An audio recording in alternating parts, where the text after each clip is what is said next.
दोस्तों, एक पति पत्नी का आज कोर्ट के अंदर जो तलाक होना था उसका आखिरी दिन होता है। आज आखिरी सुनवाई होती है। इधर पत्नी के साथ भी काफ़ी रिश्तेदार होते हैं, पति के साथ भी काफ़ी रिश्तेदार होते हैं। आखिरी सुनवाई के लिए वो पहुंच जाते हैं और कोर्ट में उनका तलाक हो जाता है। दोस्तों, यहाँ पर जो लड़का होता है उसको 4 लाख रुपए देने होते हैं और 6,000 रुपये महीने उसको उसकी बेटी के लिए देने होते हैं, क्योंकि उसकी एक छोटी सी बेटी भी होती है।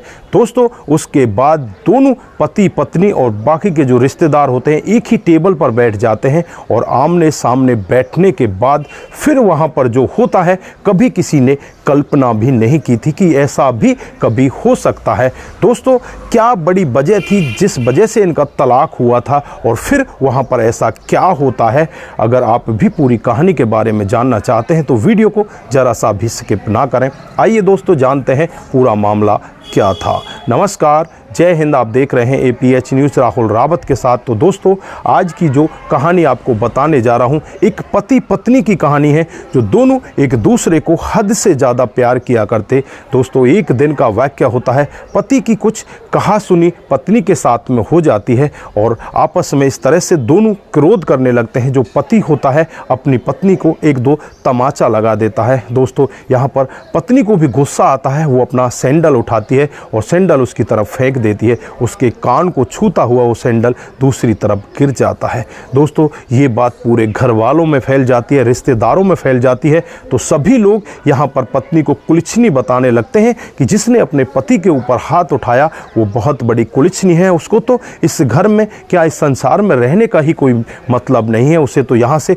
तुरंत के तुरंत ही भगा देना चाहिए। दोस्तों, यहाँ पर पति भी अपनी पत्नी की तरफ देखता है क्रोध भरी आंखों से। पत्नी उसकी तरफ बस ऐसे ही निहार रही होती है। दोस्तों, इस तरह से आपस में झगड़ा बढ़ जाता है। जो पत्नी होती है अपनी छोटी सी बच्ची को लेकर अपने मायके में चली जाती है। दोस्तों, वो मामला कोर्ट के अंदर पहुंच जाता है और धीरे धीरे करके मामला कोर्ट के अंदर चलता रहता है। लगभग 2 साल तक ये मामला चलता है और 2 साल के बाद यहाँ पर जो जज साहब होते हैं वो फैसला सुनाते हैं और जो अदालत वहाँ पर जमी होती है उसमें वकील होते हैं और दोनों पक्षों के रिश्तेदार होते हैं। यहाँ पर फैसला यही सुनाया जाता है कि इन दोनों को अलग होने की हिदायत दी जाती है और यहाँ पर लड़के को 4 लाख रुपए इस लड़की को देने होंगे और जो इसकी बच्ची है इसके लिए 6,000 रुपये महीने यहाँ पर इस लड़के को देने होंगे। दोस्तों, दोनों पक्ष यहाँ पर खुश होते हैं और यहाँ पर दोनों पक्ष बाहर जाकर एक टेबल पर बैठ जाते हैं। वकील भी खुश होते हैं। वकील कहने लगते हैं कि आज अच्छा हुआ, 2 साल बाद फैसला तो मिला। दोस्तों, यहाँ पर सामने पत्नी बैठी होती है, दूसरी तरफ पति बैठा होता है। पत्नी के हाथ में उसकी छोटी सी बच्ची होती है। दोस्तों, जो पति होता है अपनी बच्ची को देखने लगता है और देखकर बस वो अपनी गर्दन नीचे कर देता है। इधर पत्नी अपने पति की तरफ देखती है और देखकर वो भी गर्दन नीची कर देती है।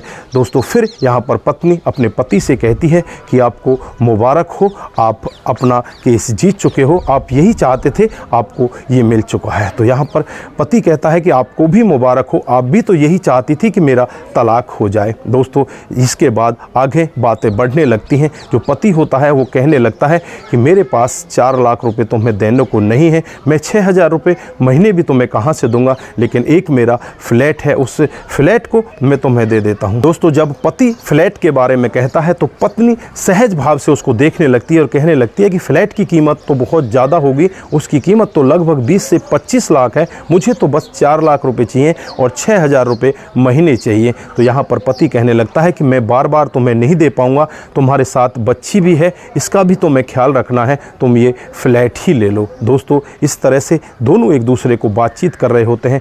पत्नी यहाँ पर थोड़ी देर के लिए रुक जाती है और सहज भाव में कहने लगती है कि 4 लाख रुपए आप नहीं दे पाते तो कोई बात नहीं, आप 6,000 रुपये महीने ही दे दिया करना। दोस्तों, यहाँ पर दोनों आपस में बात ही कर रहे थे, तभी वहाँ पर चाय की प्याली आ जाती है और जब चाय वो लड़की पीने लगती है तो उसकी हाथ से चाय थोड़ी सी छलक जाती है और उसके हाथ पर गिर जाती है।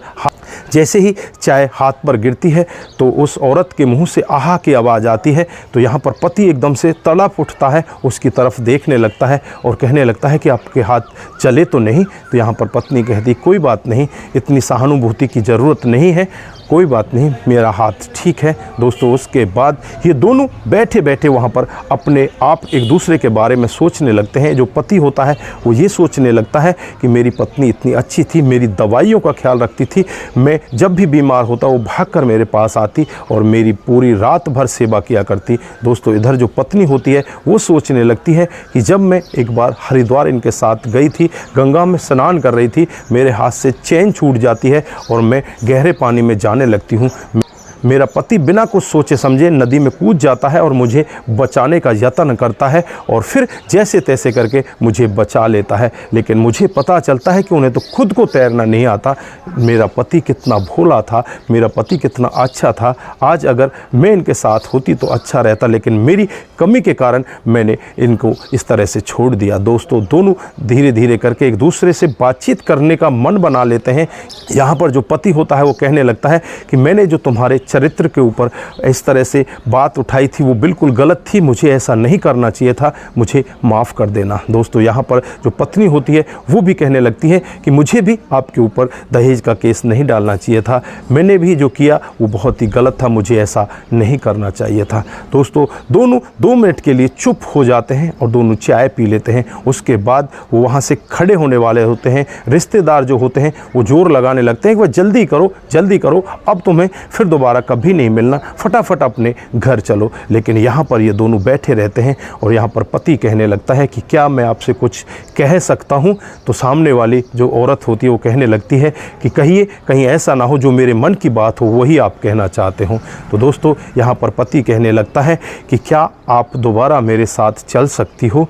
तो दोस्तों यहाँ पर पत्नी की आंखों में आंसू आ जाते हैं और कहने लगते हैं कि आपने मेरे मन की बात यहाँ पर कह दी। लेकिन यहाँ पर जो कोर्ट के कागज़ हैं इनका क्या होगा? पति के पास जो कागज़ होते हैं वो कहता है कि लो, सबसे पहले मैं इन्हें फाड़ देता हूँ। दोस्तों उसके बाद पति उन कोर्ट के कागज़ों को फाड़ देता है। जो तलाक हुआ था, इधर जो पत्नी होती है वो भी कोर्ट के कागज़ों को फाड़ देती है। जो यहाँ पर रिश्तेदार बैठे होते हैं, इनके दोनों के वकील बैठे होते हैं, वो सोचने लग जाते हैं कि इन दोनों ने किया तो क्या किया। यहाँ पर रिश्तेदार गुस्सा होकर वापस जाने लगते हैं। लेकिन यहाँ पर ये दोनों आपस में एक दूसरे का हाथ पकड़ लेते हैं।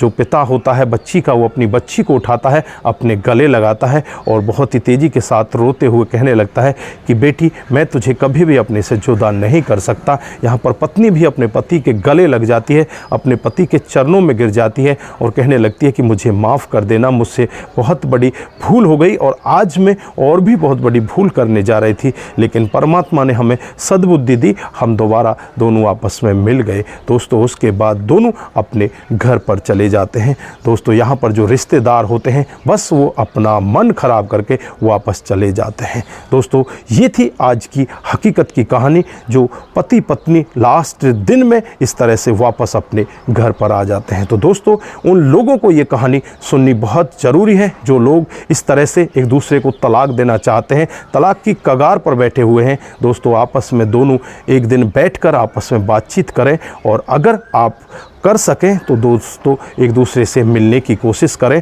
एक दूसरे से अपने साथ रहने की कोशिश करें और अपने घर को अच्छे से चलाएं, दोबारा से अपने घर को बसाएं। दोस्तों ज़्यादा से ज़्यादा इस कहानी को लोगों के पास शेयर ज़रूर करें, जिससे कि और लोग भी इससे मोटिवेट हो सकें।